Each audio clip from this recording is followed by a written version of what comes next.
members, my dear students, it is a pleasure for me to be here today. In spite of commitments, when I was asked to come and address you, I readily agreed, because I see in you students sitting before me the future of the Indian judiciary to which I belonged, and with which I am still associated, in the sense that I am associated with Judicial Academy.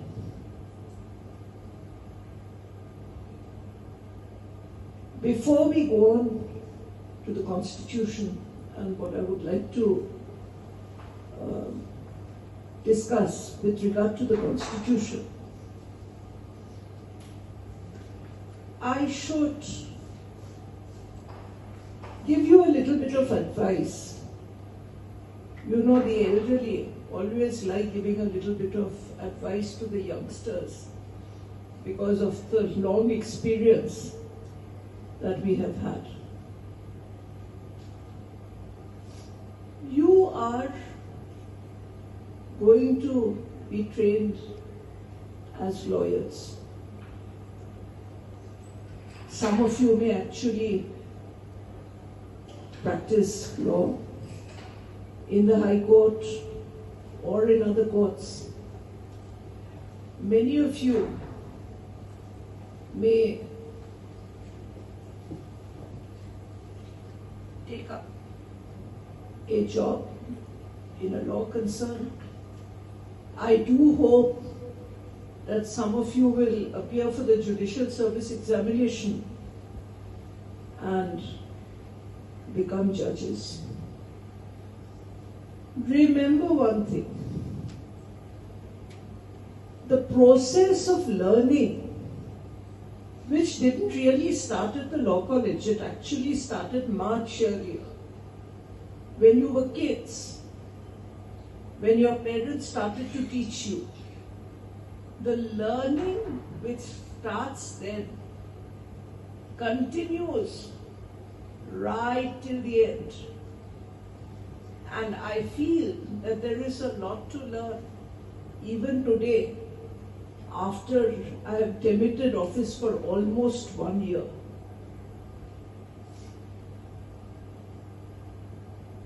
There are certain do's and don'ts about the legal profession.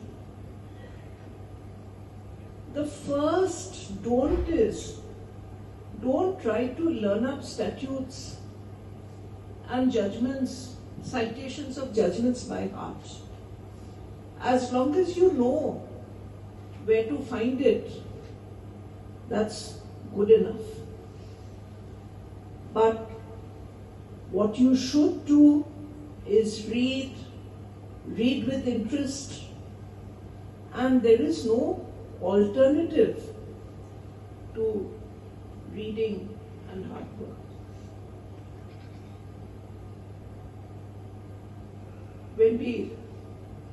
Let us now come to the Constitution.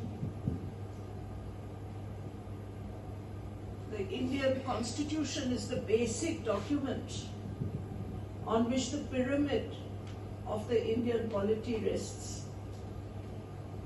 On 26th November 1949, the people of India, you've seen the first few words of the Constitution, we the people of India, a people-centric Constitution. The people of India, having resolved to constitute India into a sovereign democratic republic, adopted, enacted, and gave to themselves a constitution which promises to secure to all its citizens justice, first of all. Justice, social, economic, and political. Liberty of thought, expression, belief, faith and worship. Equality of status and of opportunity. And to promote amongst all fraternity, assuring the dignity of the individual and the unity of the nation. This is the preamble of the Constitution, which in a nutshell says what the Constitution is all about. And this preamble of our Constitution has also undergone amendments subsequently. That is why when I started off, I said, having resolved to constitute India into a sovereign democratic republic. To sovereign democratic republic, the words socialist and secular